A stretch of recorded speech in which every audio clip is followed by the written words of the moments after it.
European ইউনিয়নের ambassador, ওনার দাওয়াতে আমরা এসেছিলাম।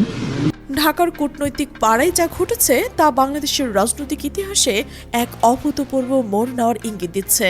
ইউরোপীয় ইউনিয়নের রাষ্ট্রদূত মাইকেল মিলারের সরকারি বাসভবনে যখন জামাত ইসলামের আমির ডাক্তার শফিকুর রহমান প্রবেশ করছিলেন, তখন সেখানে উপস্থিত ছিলেন আরও ৮ দেশের শীর্ষ কূটনৈতিকরা। এই দৃশ্য দেখে অনেকেই চমকে উঠেছেন। যে পশ্চিমা বিশ্ব এক সময় জামাত শব্দটি শুনলেই ভ্রু কুঁচকাত, তারা এখন শতপ্রণোদিত হয়ে এই দলের নেতৃত্বের সঙ্গে বৈঠকে বসছেন। বৈঠক পরবর্তী যে তথ্য প্রকাশ পেয়েছে তা রীতিমতো চাঞ্চল্যকর। জামাতের আমির সাংবাদিকদের জানিয়েছেন, আন্তর্জাতিক প্রতিনিধিরা সরাসরি জানতে চেয়েছেন জামাত যদি ক্ষমতায় আসে তাহলে দেশ পরিচালনার নীতি কী হবে, কিভাবে সকলের সঙ্গে নিয়ে রাষ্ট্র পরিচালনা করা হবে। এই প্রশ্নগুলোর মধ্যেই লুকিয়ে রয়েছে এক গভীর রাজনৈতিক বার্তা। আন্তর্জাতিক সম্প্রদায় কি ইতিমধ্যেই ধরে নিয়েছে যে আগামী দিনের বাংলাদেশে জামাত হবে প্রধান শক্তি? রাজনৈতিক পর্যবেক্ষকরা মনে করছেন পশ্চিমা দেশগুলো তাদের গোয়েন্দা সংস্থার মাধ্যমে জনমতের নারী পরীক্ষা করতে থাকেন। তারা আগে থেকে বুঝতে পারেন কোন দল ক্ষমতা আসতে পারেন। ভূ রাজনৈতিক স্বার্থ এবং ব্যবসায়িক সম্পর্ক, এই দুটি কারণেই তারা সম্ভবত ক্ষমতাসীনদের সঙ্গে আগাম যোগাযোগ স্থাপন করেন। বিশেষত ইউরোপীয় ইউনিয়নের দেশগুলোতে বাংলাদেশের সবচেয়ে বেশি পোশাক রপ্তানি হয়, যা দেশের বৈদেশিক মুদ্রার রিজার্ভকে সমৃদ্ধ করে। বৈঠকে আরও একটি গুরুত্বপূর্ণ বিষয় উঠে এসেছে, নির্বাচনের সময়সূচি।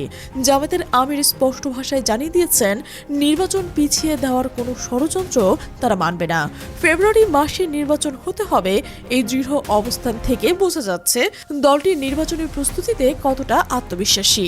এদিকে একই দিনে ব্রুনাইয়ের হাই কমিশনার হাজি হ্যারিস বিন ওসমানও ডাক্তার শফিকুর রহমানের সাথে সাক্ষাৎ করেছেন। বসুন্ধরা কার্যালয়ে সকাল ৯টায় অনুষ্ঠিত এই বৈঠকে উপস্থিত ছিলেন ফার্স্ট সেক্রেটারি মিস্টার রোজাইম আবদুল্লাহ। অত্যন্ত হৃদ্যতাপূর্ণ পরিবেশে অনুষ্ঠিত এই সাক্ষাতে ২০২৪ সালের গণ অভ্যুত্থান সহ বিভিন্ন গণতান্ত্রিক আন্দোলনে জামাতের গঠনমূলক ভূমিকার প্রসঙ্গ আলোচিত হয়েছে। উভয় দেশের অর্থনৈতিক উন্নয়ন ও সমৃদ্ধি নিয়ে আশাবাদী বক্তব্য রাখা হয়েছে। জামাতের আন্তর্জাতিক নেটওয়ার্কের শক্তি নিয়ে দীর্ঘদিন ধরে আলোচনা চলছে।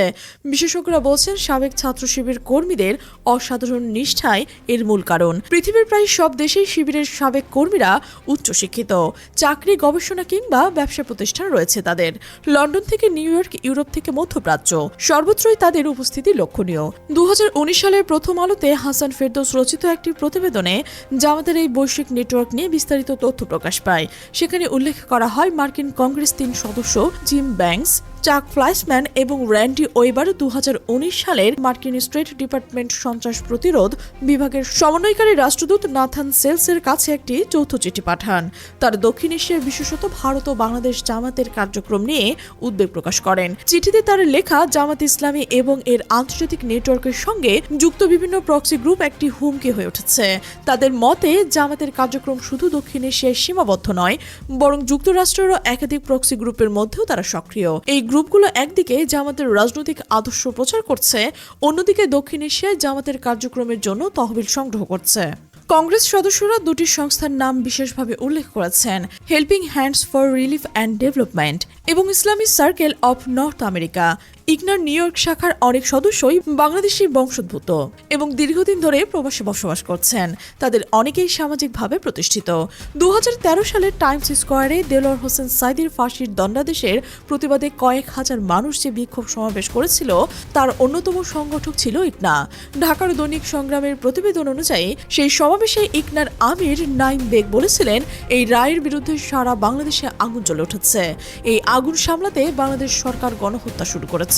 সমাবেশে আরেক আয়োজন ছিল মুসলিম উম্মাহ অব নর্থ আমেরিকা বা মুনা। এই সংস্থার ন্যাশনাল প্রেসিডেন্ট আবু আহমেদ নুরুজ্জামান দাবি করেছেন, তৌহিদি জনতার রুদ্ররোষ সামাল দিতে বাংলাদেশের সরকার প্রায় ১ লাখ নেতাকর্মীকে কারাগারে পাঠিয়েছে। তিনি আন্তর্জাতিক অপরাধ ট্রাইব্যুনাল বাতিলের দাবি জানিয়ে বলেছিলেন, ১৯৭১ সালে সংগঠিত অপরাধের দায় এখনকার কারো ওপর চাপানো যাবে না। মার্কিন কংগ্রেস সদস্যরা উল্লেখ করেছিলেন, ইনকা ও helping hands for relief and development এই দুটি সংস্থা বিশ্বে জামাতের সবচেয়ে গুরুত্বপূর্ণ শাখা। তাদের মতে এসব সংগঠন দক্ষিণ এশিয়ায় জন্ম নিলেও এখন আমেরিকা ও ইউরোপেও শিকড় ছড়িয়ে দিচ্ছে। এটি তাদের তাদের দীর্ঘমেয়াদী পরিকল্পনারই অংশ। এখন তারা সুপারিশ করছিলেন জামাতের কার্যক্রম যেহেতু আন্তর্জাতিক, তাই এর বিরুদ্ধে লড়াইও হবে আন্তর্জাতিক। প্রতিবেশী ভারত এই কাজে অংশীদার হতে পারে। যুক্তরাষ্ট্র ও ইউরোপীয় দেশগুলোকে অভিন্ন প্রতিরোধ কর্মসূচির আওতায় আনা সম্ভব হলে তাদের কার্যক্রমে নজরদারি সহজ হবে। কিন্তু আজ পরিস্থিতি সম্পূর্ণ বিপরীত। যে যুক্তরাষ্ট্র ও ইউরোপীয় ইউনিয়ন এক সময় জামাত নিয়ে উদ্বিগ্ন ছিলেন, তারা এখন জামাতের আমিরের সঙ্গে নিয়মিত বৈঠক করছেন। এই পরিবর্তনের পেছনে কি কারণ থাকতে পারে? প্রথম আলো সেই কলামিস্ট হাসান ফেরদৌস লিখেছেন, জামাত একটি মতবাদ। এর বিরুদ্ধে লড়াই শুধু একটি সংগঠন বা কয়েকজন নেতার বিরুদ্ধে হতে পারে না। দরকার এই মতবাদের বিরুদ্ধে পাল্টা মতবাদ, যা মানবাধিকার শক্তিতে মৌলবাদের বিরুদ্ধে বর্ম হয়ে উঠবে। তিনি হতাশা প্রকাশ করে বলছিলেন, এই কাজ সম্ভবত যথাযথভাবে করা যাচ্ছে না। প্রথম আলো জামাত সম্পর্কে নেতিবাচক মন্তব্য করলেও স্বীকার করছেন, জামাতের শক্তি ও নেটওয়ার্ক বিশ্বব্যাপী বিস্তৃত। অনেকেই দলটিকে শুধু পাকিস্তানের সঙ্গে সম্পর্কিত মনে করলেও বাস্তবে জামাতের শিকড় আরও গভীরভাবে প্রথিত। রাজনৈতিক বিশ্লেষকরা মনে করছেন, বাংলাদেশের এমন একটি দল প্রয়োজন যারা সবার আগে বিশেষত মুসলিম বিশ্বের সঙ্গে সম্পর্ক রেখে দেশের অর্থনীতিকে শক্তিশালী করবে, রপ্তানি ও কর্মসংস্থান বৃদ্ধি করবে, একই সঙ্গে ভারতের মোকাবেলায় সামরিক, মানসিক ও শারীরিক প্রস্তুতি বজায় রাখবে। দক্ষিণ এশিয়ায় ভারতের আধিপত্য রোধে ভারত বিরোধী সব পক্ষই চায় জামাত ক্ষমতায় আসুক। এখানে একটি রহস্যের ইঙ্গিত দেওয়া হয়েছে। বাংলাদেশের পরবর্তী প্রধানমন্ত্রীর বাড়ি হবে সিলেটে। তিনি হবেন একজন ডাক্তার, বিসিএস পাশ করা সরকারি চিকিৎসক। তার গায়ের রং হবে ফর্সা, নামের শেষে থাকবেন রহমান। আন্তর্জাতিক কারণে তিনি সরকারি চাকরি থেকে দূরে আছেন। এই বর্ণনা কার সঙ্গে মিলছে? ডাক্তার শফিকুর রহমান একজন প্রকৃত রাষ্ট্রনায়ক হিসেবেই তুলে ধরা হয়েছে। তার রাষ্ট্রীয় পরিকল্পনার এই দূরদর্শিতা প্রমাণ মেলে। জামাত একা সরকার গঠন করলে দেশ বিদেশে অনেক শত্রু তৈরি হবে, যা সামলানো কঠিন হতে পারে। তাই দলটি একটি অন্তর্ভুক্তিমূলক বা জাতীয় সরকার গঠনের কথা ভাবছে। ইউরোপীয় ইউনিয়নের সঙ্গে বৈঠকে ডাক্তার শফিকুর রহমান নিজেই এই পরিকল্পনার কথা জানিয়েছেন। জুলাই বিপ্লবের পর এমন একটি জাতীয় সরকারের প্রত্যাশা ছিল দেশের তরুণ সমাজের। সেই সম্ভাবনা আবার ফিরে এসেছে জামাত ইসলামের হাত ধরেই। বিএনপির রাজনৈতিক আকাশে যখন কালো মেঘের ঘনঘটা, জামাতের তখন চলছে পৌষ মাস, সুখের সময়। দেশ এবং আন্তর্জাতিক অঙ্গনে ব্যাপক সমাদৃত হচ্ছেন দলটি।